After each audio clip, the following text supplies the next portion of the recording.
Hi, welcome to Balanced Health. I'm Shirley Rose, and this is Joe Costello. On this show, we often explore alternative cures and a holistic approach to physical health. But what about emotional health and marriage? The norm in society is to try and make your spouse like you, and if you don't succeed, well, then move on and find a new mate. But today we're investigating an alternative to this method and exploring how men and women can use their differences to strengthen their marriages. Joining us to help us along this journey are Dr. Walt and Barb Larimore. Dr. Walt is a medical journalist and a regular on Balanced Health. Barb taught middle school and then put her career aside to concentrate on raising their children. Together, the Larimores just completed the book His Brain, Her Brain, and have learned firsthand through 35 years of marriage how divinely designed differences can strengthen a marriage. So nice to have both of you. Barb and Dr. Walt have lots of great insights. But first, Dr. Walt brings us this week's Nutrition in the News. You get a chance and Joe gets to rest.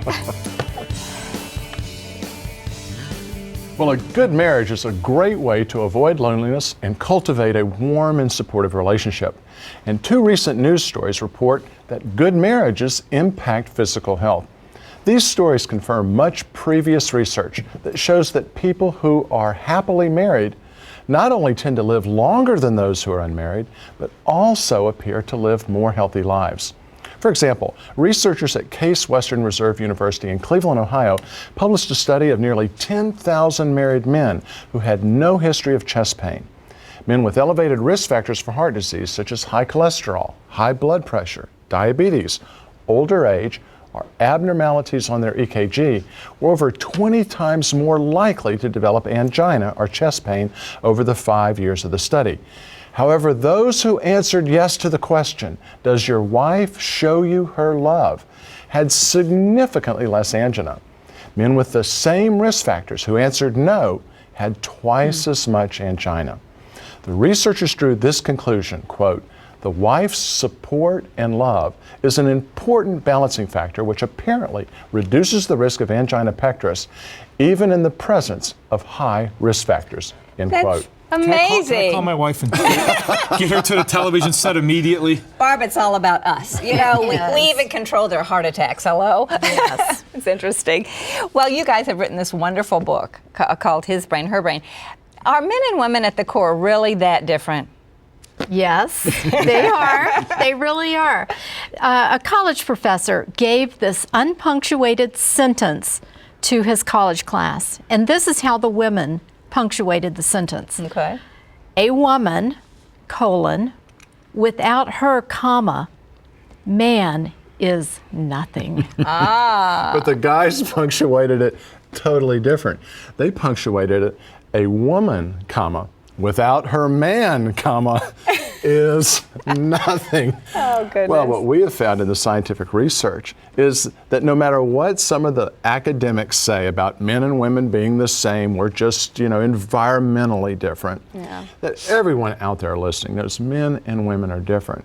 What the Bible tells us is that we were divinely designed that way so that together we would be stronger than we ever were apart. And it's only when we appreciate and honor these differences in each other that both sexes reap all the benefits. Well, they're there. I mean, we can ignore them if we want to, but they're there. That's right, and God created them. So our goal today is kind of two-pronged. Number one, if people can go in and pursue their relationships, understanding that not only they're different, but they're supposed to be, right? That's kind of the first step.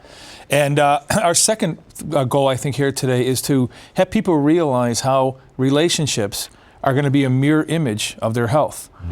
It's true. Good, happy relationships, nice, peaceful, long life. Stressful, relationships, angina, heart attack. I really hope my wife is watching this program.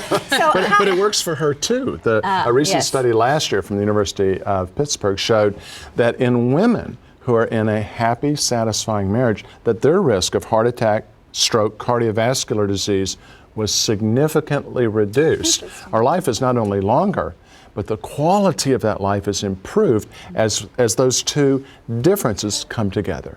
That's just fascinating. At what biological point can we actually start seeing these differences? I mean, how early on can we medically, clinically, physically tell it, oh yeah, there's some physical, structural differences to the emotions? At the point of conception, when the sperm and egg join and we become an unborn child, living, valuable, human life. At that point, just the genetic differences in the brain, they've identified 54 genes that are different in the male and female brain formation at conception. And then not long after that, at about 6 weeks of gestation, in his body, his little unborn body, there's this surge of the hormone testosterone.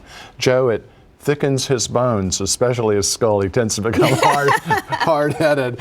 It divides his brain. The connection between the two brains, the corpus callosum, is dissolved in the male brain. And it begins, the testosterone also starts his muscles twitching. With one exception, every muscle in the little boy twitches. There's one where in the little girl it twitches more. It's the perioral muscles. I don't know if we want to go down that. It never stops. So these differences start at conception. Does that mean that the male sperm doesn't ask for directions to the egg? Well, maybe that's why there's so many of them. Just one egg. Oh, they won't ask directions. Trust me about that. Billions of them. Well, and now we know that there are reasons for those differences in how we perceive and how we think and how we process. It happens every day. How about beyond reproductive organs, what other physiological differences do we see besides what's obvious? Talk about we that. see a lot of differences between the way men and women communicate and in the sex arena. In the way that we communicate, So you mean you're talking like body language when you're talking about communication? Oh, body language, talk about perception, the way she hears compared to the way he hears, the way she sees, the way she decodes what he is saying, the way he decodes what she says. He is more direct. She is very indirect.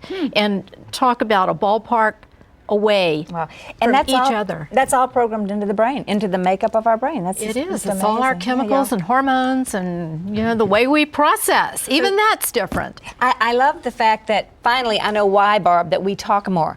Address this. Why do women talk more and men don't? Yeah, well, when we look at the formation of the brain, a woman's two sides of the brain are very highly connected by an 8-lane superhighway, and it connects her verbal and her emotional centers together in a profound way.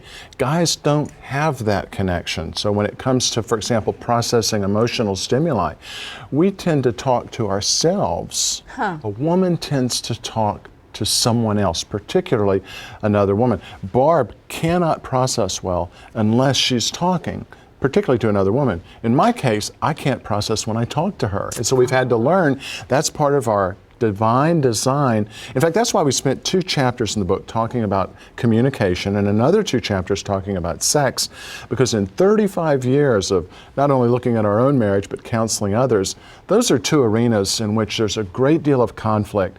We believe when people understand these differences that it actually strengthens their relationship. Well, communication, we all know, is key to a good marriage. So that's a huge communication problem when you actually communicate so totally different. Quickly, can you tell us how you can overcome that problem? Well, Barb's got a great example. When I'm talking with Walt, I need to have his attention. And so in order to get his attention, to get him out of his man cave, yes, where he's just thinking, I need to give him a few little pointers. First of all, I ask him if he's available to let me run a few things by him. Okay. And then I will tell him if I want it solved, or if I want input, or if I just need to have him listen to me. Because they can't figure that out themselves, At least you tell them. Well, I go through this big guessing game. Right. Well, so this eliminates the guessing game. That's the point, because we're built to fix things. And when she puts me off and says, I just want you to listen, Joe, I'm free. I'm free. He's home free. Well, to learn more about Dr. Walt and Barb's writings, visit drwalt.com. And to get a copy of today's show, give us a call at the number on your screen. How does your marriage affect your health and your health affect your marriage? Well, Dr. Walt and Barb will explain the connection when we return. Don't go anywhere. We'll be right back, and this is so good.